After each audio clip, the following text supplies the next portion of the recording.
Just pop those down there. So good afternoon, everyone. Samantha Reece from the Australian Apartment Advocacy. I'm sure we have met in previous events. Thank you for making your time out today to talk about all things mould. I know it's a very glamorous life we lead, isn't it, Jill? It used to be champagne and limousines, and now it's mould. But anyway, it's an important topic because we're seeing more and more of it. And so I've asked Graeme and Jill Rogers, who are from Xspor, and I will declare up front they are a sponsor of ours. But the one thing I like about what Graeme and Jill are doing is that it's actually out of the ordinary. And I am a fan of out of the ordinary. So we're letting a few extra people in, but what we'll do is we'll proceed anyway. So I'll just move these things around so we can actually see what's on the screen. So the Australian Apartment Advocacy, we're all about apartment owners and residents. So we do education kits, we do research, we do lobbying, and we call for greater consumer protection. And in particular, at the moment, we're having a lot of action in Queensland. And that's because there's lots of legislative changes coming to Queensland, which is fantastic. So they've got a developer review open at the moment. They're doing management rights reviews, home warranty insurance, as is Victoria reviewing home warranty insurance. So it's good to see that we're kind of having some influence over what is happening around the country. So before I hand over to Graeme and Jill, we do have this education kit. We have this now in WA, Queensland, New South Wales and Victoria. So if someone you know is buying an apartment, it's the A to Z guide. And we will be launching our apartment awards for excellence next year in the East Coast. And I'm saying this because there's a category for people's choice.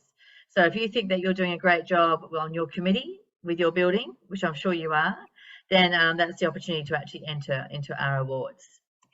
So Jill and Graeme, looks like Jill as well. So Graeme is also called Jill in this moment, and so is Jill. So we're obviously talking about mould today, and this is a passion for you, Graeme. Have you always been a mould expert? No, not really. I got involved in it back in 2011 with the floods in Brisbane, where I was the body corporate chairman at that stage in a building with responsibility to 149 apartments. And at that point, with the floods, we were flooded up to the ground floor. So all the basement areas, storage areas were flooded in, and trying to get the remediation done, we just could never make sense of it. The insurance company really didn't know what was going on. The assessors seemed to want to keep it as a secret men's business type of club, and the remediators we just couldn't get to talk to at any time. So that got my interest going, because I wasn't happy with what work was being done and how it happened. So at that point, I was contacted a scientist that I deal with in America and explained the situation, and was fortunate enough that he took me under his arm, and I went to America and did an accreditation involved in the microbial side of this business.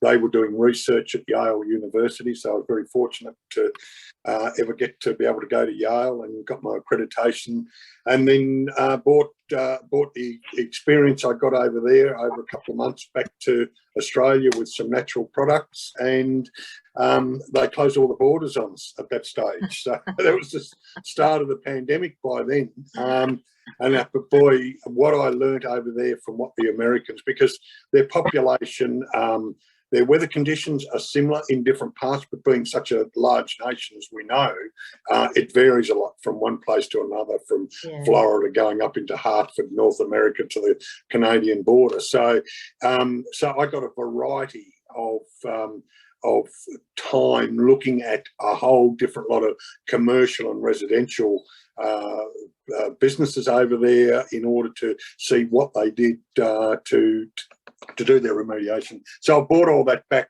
to Australia, and as I say, the pandemic stepped in the road for a couple of years, but in that time allowed us to really put together what we have now with a great bunch of licensees all the way around Australia and in New Zealand, and we've progressed from there and got a whole array natural products. We didn't start out to be 100% natural, although that's what we wanted. But it's turned out now with everything we've done, we encapsulate everything dealing in the water remediation and in the mould fungal industry. We've got everything that will cope with 100% natural products and new sciences type technology. So we're not living in the past with the way it used to be done and how it should be done. We bring better products to the market to overcome both the germicidal and microbial problems that exist together. So Graeme, I know, we said 2011 floods, especially in Brisbane, right? And then when that happened in 2021, everyone thought, oh yeah, 10 years. But then it happened again in 2022. Are we kind of seeing some kind of trend or some kind of El Nino, they say, is back on the doorstep again, and that's not good news, as we already have seen recently with New South Wales, Queensland, and of course Northern Australia. No, exactly. And look, I think we are seeing a trend. I'm a believer in what goes around comes around. So I think that happens in weather conditions also.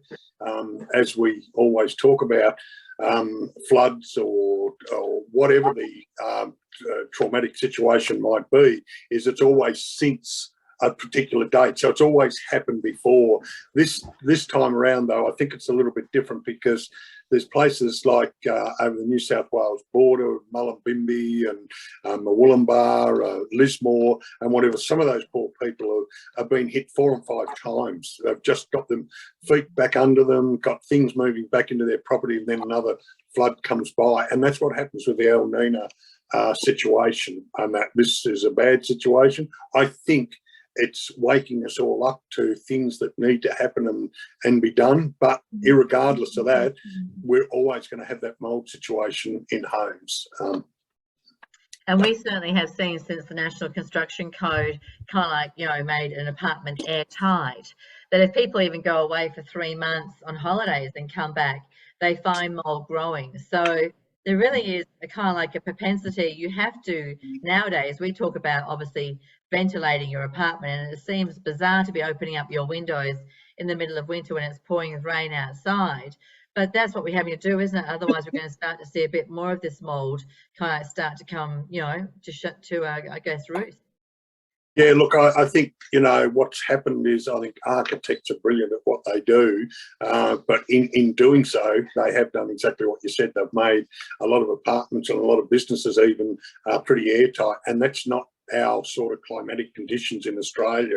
They look at too much what happens in the Mediterranean type areas overseas and try and bring back those designs over here, and they do not suit our climate. If we went back and looked through from, say, probably 1940 to 1960 and whatever, the types of homes and that were being built through then were built to the conditions in Australia. Well, now they've stopped all that and they build them out of cement slabs, put them all together. It's almost like a Lego set, the way they're built.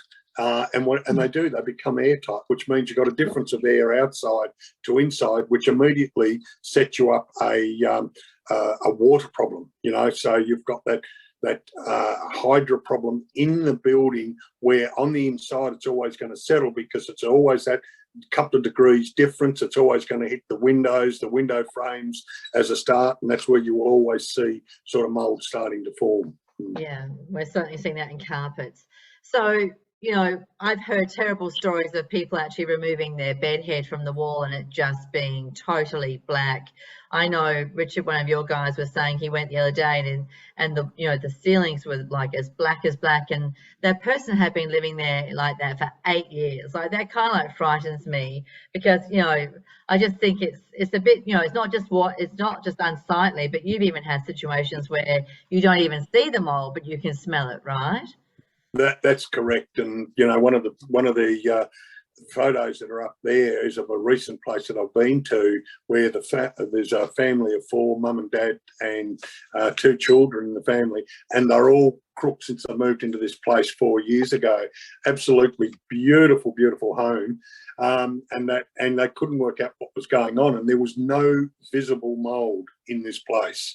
No matter where you went, there was no visible mould. There was no moisture problems in the walls, around the windows, or anything, which left purely something with this floor. Now, what they had was bamboo flooring down here, which has got a cushion that goes underneath it when they install it. And you can see there, like on that photo, there's a network of black lines, which probably to you, if you hadn't been seeing this and told about it, thought it would have been the cement underneath that's all cracked and things like that. But that's actually a network of mould that's grown under this place. And like this is a pretty big house, so there's 300 square meters of flooring that's got this problem. Wow. So, and then you go to the other extreme there, where the photo that you can see the studs on the walls right next to that is that's on the opposite side to a shower. And what you see there is that this shower is leaked, I would expect, from the day that it ever was built, and the actual wooden stud down the bottom has turned back to basically dirt. When we opened up the walls, once again there was a smell there, but there was no visible mould anywhere in this place. But the people again were getting crook, because that shower not only come through this side of the wall, and that was in behind the fridge. Once we took off the gyprock, we could find that, and that's the mess that we found. But that whole wall now has to be rebuilt. On the opposite side is the wall that goes into their walk-in road, which was very similar. And that's right in next to their bed. And so they're sleeping with this type of mess, and that's stachybotrys, which is one of the worst ones that you can get, which comes from rotten wood, water as a combination. It was interesting because last year when I was, I was all over the media. People were saying, they were ringing in and saying they had mould growing on teaspoons in their cupboards. They had it growing on their, boots, clothing. Like, it was just prevalent. And when you're thinking about it, when it's around you like that and you spend so much time, like, how is it affecting you? Like, this is concerning, this bathroom ceiling you've got here and the toilet. Like, yeah, so when you're around this kind of, despite the structural damage, when you're around this kind of thing, what happens to you? Well, these are extreme cases when you see this particular photo here, and there were people living in this house. Don't ask me how they were, but they were. We soon had to get them out, because this is extremely dangerous with what's happening, because not only can you really see the visible mould now totally, but what's been happening for years, as this has been growing, is you've had spores coming off this that are travelling through other parts of the house. So out in the hallway, outside of this area and whatever, the mould is growing as well, like what looks like on the toilet wall that you can see there. So these people, and one of the things we've noticed over the last 3 or 4 years is the human element gets used to what they're living in. So you can actually live within a mould and not realise, apart from seeing this visibly, you can live in this infestation and you don't even realise it. The body gets used to it, so it gets a bit worse. The human body gets a bit worse, until all of a sudden you've got all types of respiratory problems, nasal problems, and even to the fact where we've seen that we've got some people that have got fungal growth in their lungs from things like this, and also on their brain. We've got one of our licensees in New South Wales, in actual fact, that has got a chronic problem with mould growing on a brain. I think there's 2 or 3 places on a brain. Jill, would that be right? I think you know more about that.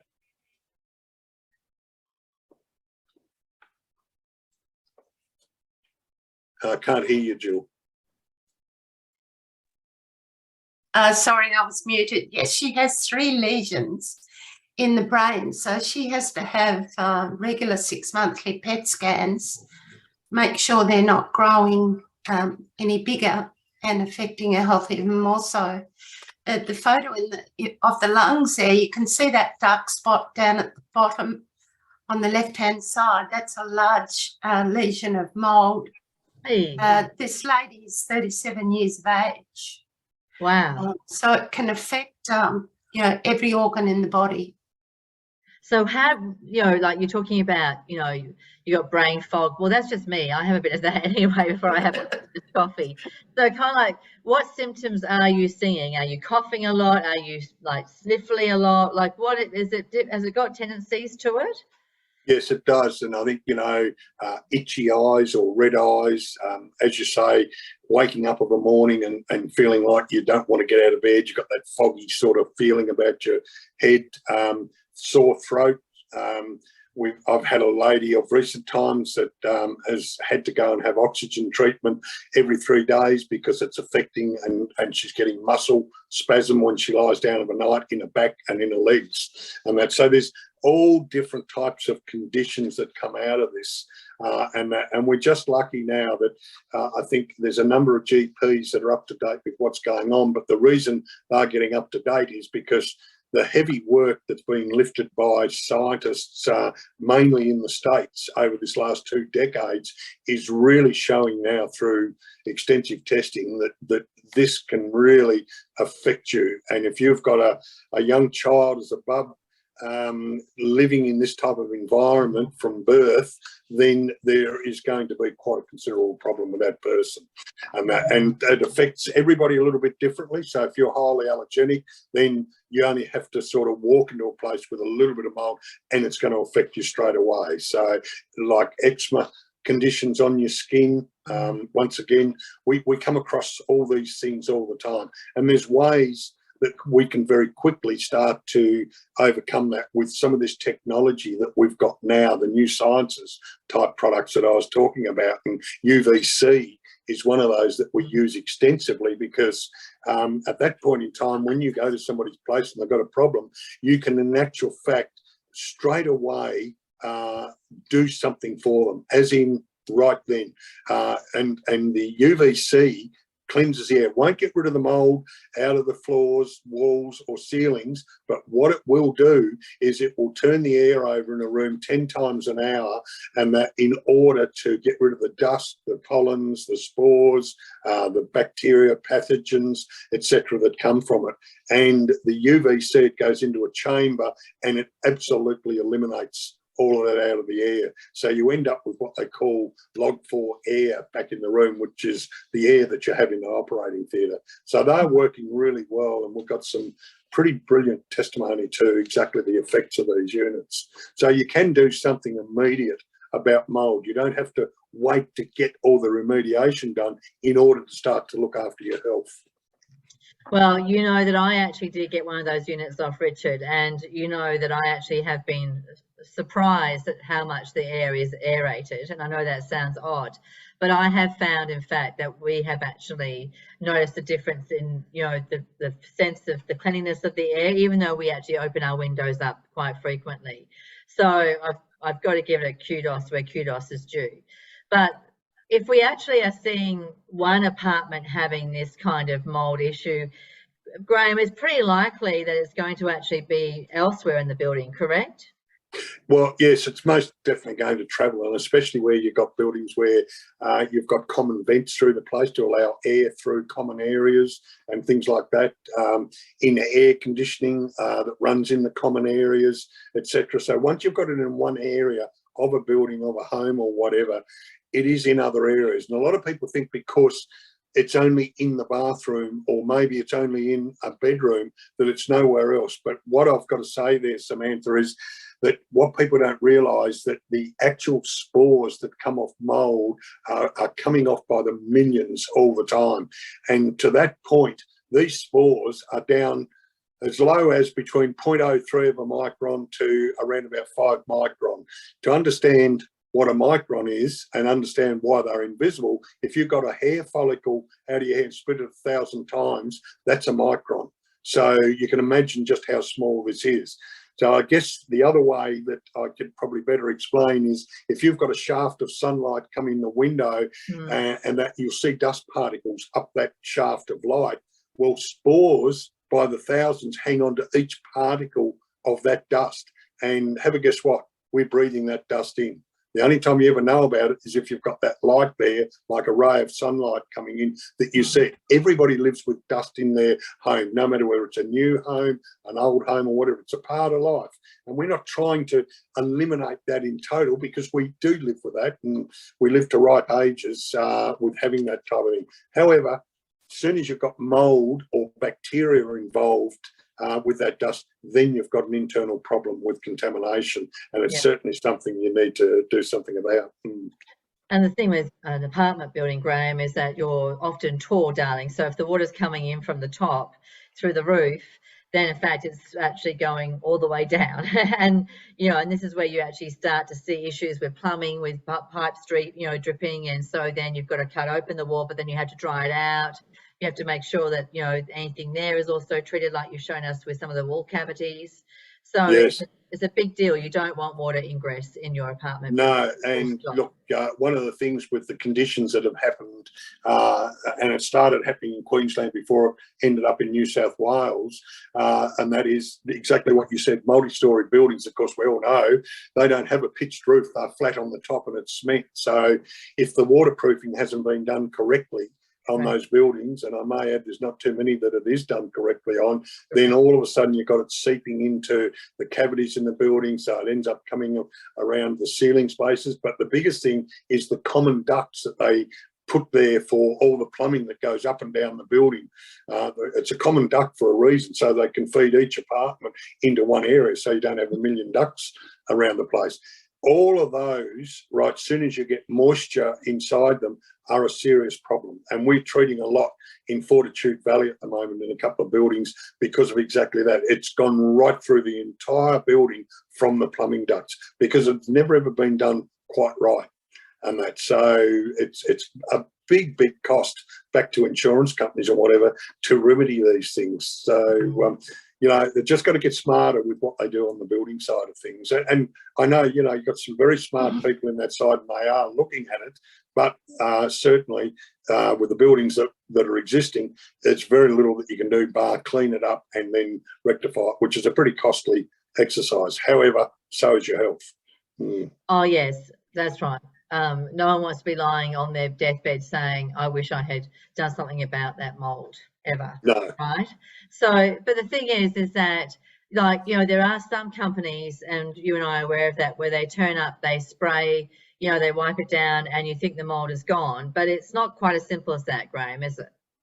No, well, they're what we call, I guess my experience as I started in 2011 with this was exactly that. It's a Band-Aid treatment where they come in and wipe it over with some type of chemical, which is bad by nature, no matter what, having chemicals around, especially if you've got children around the place or pets and that. But what a lot of people don't realise is that, yes, when somebody comes in and wipes over using vinegar or using a chemical or whatever, visibly it looks really great. So you think you've overcome the problem.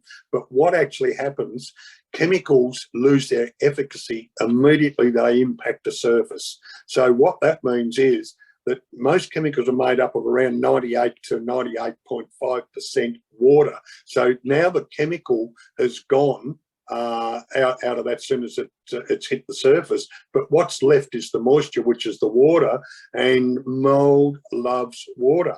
So you've actually got the plant growing in the wall, in your gyprock, your plaster, wood, whatever it might be, and you've now just fed it. So given the right conditions, that mould is going to come back out and flourish again. And that's what we've seen happen this year, where people have taken those sort of Band-Aid type treatments and that, and they're trying to get people back 2-3 times within this last sort of 9 months to overcome the problems. So what you've got to be able to do is use a product similar to what we've obviously bought in from America, NZPens, that actually attacks the mould. It attacks mould's skeleton, basically, is made up of a product called chitin, CHITIN.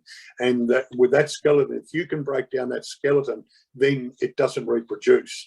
and that's exactly what then eliminates the mould. So our product will go right into the mould. It will go through latex paint. It will go into any porous surface. And at that stage there, you've now eliminated that mould. So that's what you've got to be able to do, right? We can't always get rid of the stain because mould stains really badly. So at that point in time, you use a very good quality encapsulating paint. So you've got rid of the mould, then you put the encapsulating paint over it. And then from there, the step and stage that we would use for an ongoing maintenance in this instance is things like, Samantha, you talked about a moment ago, being the UVC that you have inside. Because as soon as we leave and we've done the job and whatever and got rid of the mould, you open the doors and windows up and you've got more spores coming in because the environment outside is just full of mould. Have a look at your trees and your plants. It's got mould all over the stems and the trunks and things like that. So what you need to be able to do is keep cleansing the air so those spores don't get a chance to settle into the dark areas behind furniture or behind headboards of beds and that, or in damp areas, cupboards under the sink, vanity cupboards, laundry, those types of areas. And these will just get rid of the spores. So you can get longevity out of the work that is being done and you don't have that problem and you're going to feel a lot better for it. So has anyone who's on our channel today actually had impacts of mould? And if so, you know, what have you kind of tried to do to fix it? Has it worked? Have you felt it affect your health at all? I'm obviously interested to hear what you have to say. So obviously, what I liked about Xspor is that you actually do provide like a 2-year warranty on your treatment. And I think that's really important, Graeme, because the last thing you want to do is have someone coming out 3 times, right, in a 9-month period, because it starts to get costly and, you know, the cost of living is already expensive enough, isn't anyway. Yeah, look, that's right. And that, so there's a lot. One of the things that we haven't touched on, I always believe, Samantha, whenever we do what we do, I like to call it a 50-50 partnership with our clients, right? Because there's only so much we can do to eliminate the mould, but there's things that the client can do. And a part of our assessments when we look at this, and we don't charge to come out for assessments. So in doing that, we can then see where there are problems, like there might be windows that are not sealed, so water runs off the window when it rains down into the cavity. It could be that the patio bricks are pulled away from the wall a little bit, so the caulking needs to be redone on that. We look at the gutters, we look at the roofs, we look at all the things that could be a problem, and we highlight that to the client. Some of that stuff we can do to assist as well, and that, but it's a working relationship sort of moving forward that will really look after and get rid of the contamination that you have in your place. Well, I was very interested because I was interested to kind of like have that experience where it was like looking at, you know, is your driveway a downward, you know, driveway? So hence obviously water would come down the driveway, right? Do you have enough gutters? Do you have a tile roof versus a what do you call it, like an aluminium roof? These all make differences, and I was actually quite interested to learn that, you know, when I was talking to you and Richard and the other guys. Yeah, well, I think one of the things a lot of people forget about, and I guess a good similarity here to what you've got to do for your home is your car. You don't normally buy a car and then drive it for 300,000 kilometres and don't change the oil or the plugs or the tyres or whatever. We're always told to maintain it. We buy a house and then we might paint it, but we don't actually maintain it. We don't look at the roof tiles, and the roof tiles have got clips on them that over time need to be replaced. It's the same as a metal roof has got, it's screwed down with a screw. Underneath that screw head is a little rubber grommet, and with time they perish. So they're all things that with one small shower of water, you probably wouldn't have a problem. But when you get continued weather events like what we've had this year and the amount of rain we've had, then the water is there for a lot longer. So all of a sudden it impacts the ceiling space, which then impacts internally, and you get the sort of mould growths. But one of the things we also do when we go out is show people how to ventilate. Not many people are aware how to ventilate a property properly, and it's not just a matter of opening up windows and doors. So it's a bit like, you know, if you want to sail a boat, you know how to put the sail up, but if you don't know how to direct the sail to the wind, then it's not going to progress. So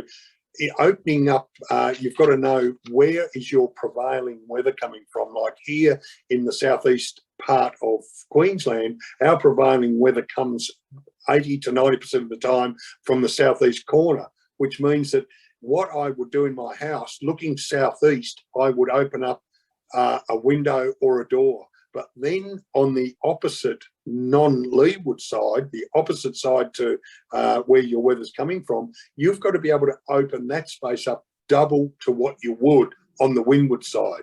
So I hope that sort of is going across to what I'm trying to get there. So the idea there is you're setting a draft up through the house, and then in adjoining rooms, you can just open up and just crack a window or whatever. With that draft running through the house, it will pull it in from all other parts of the home, and it will draft your house out. If you don't do that, it was the opposite effect. You will still initially feel a draft come into the place, but then it will pressurize, and so you're not getting a flow through current of breeze in the house. And the opposite to that is when we've got hot, balmy sort of weather, that's the time when you don't open up all your windows and your doors, because you're going to have you're going to have spores, you're going to have all types of things floating around that's coming into the house. It's hot, it's humid, you've got moisture, the humidity is moisture. So you've got that problem where you've got a thin film of water. The actual spores find that, they germinate, and that's where you got the mould. And that's why we've got so much mould happening this year in homes. Mm. So being able to flush the place out correctly. So then with that humidity, as I just said, when you want your windows closed, is having fans operating, having your air conditioner running on the dry cycle. And that's a good point there about air conditioning. A lot of people go out and spend anything from $400 to $1,500 on a dehumidifier. Every air conditioner is a dehumidifier. You just got to know how to run it, put it on the dry cycle, and it will do that for you. You don't have to spend more money to buy equipment to do those types of things. Graeme, your wealth of knowledge. It's like I've actually been in a science class this afternoon. Thank you for that. That was just the kind of like mental stimulation I was looking for. I actually don't have any kind of like questions come up since we've been talking. So I'm going to take that as a sign that everybody is happy with content. You have got a couple of minutes to get something in there if you're keen. I can't believe that I'm kind of like saying this, but like, I guess after the 24th of November, which is our next event about designing apartments for the future, it's going to be Christmas, Graeme and Jill. I can't believe this. So I probably won't see everybody back again until like end of January, early February. So I would like to obviously thank everybody for obviously attending our events this year. Elizabeth has said that she's a property manager and mould is an ongoing issue on bathroom ceilings. Can I just say my two bits here, Graeme, and then we'll let you have a chat.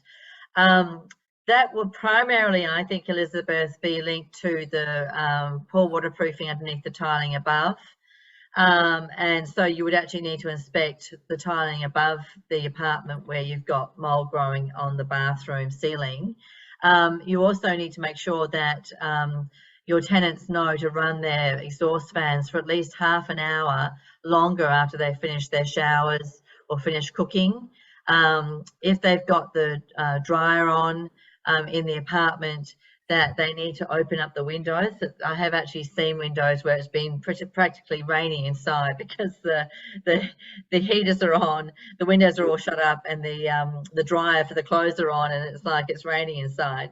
So yeah, so definitely speak to the strata manager about gaining access to the apartment above, because I would definitely check. And sorry, one more thing, Elizabeth, with those dryers, they have to be there's a special type of dryer, so non-condensating dryer, correct, Graeme? Yes. So they don't actually create that moisture. No, well, they actually operate a little bit like an air conditioner, where they've got a drain that goes outside or into an internal drain that goes away into the plumbing, and that they've been around for probably a couple of years now, and that's really should be a prerequisite to what goes into apartments, because there's two problems with exhaust fans that I see commonly in places. First one is that there is no exhaust fan, or there's some cheap little fan with heat lamps on it, which really doesn't do anything.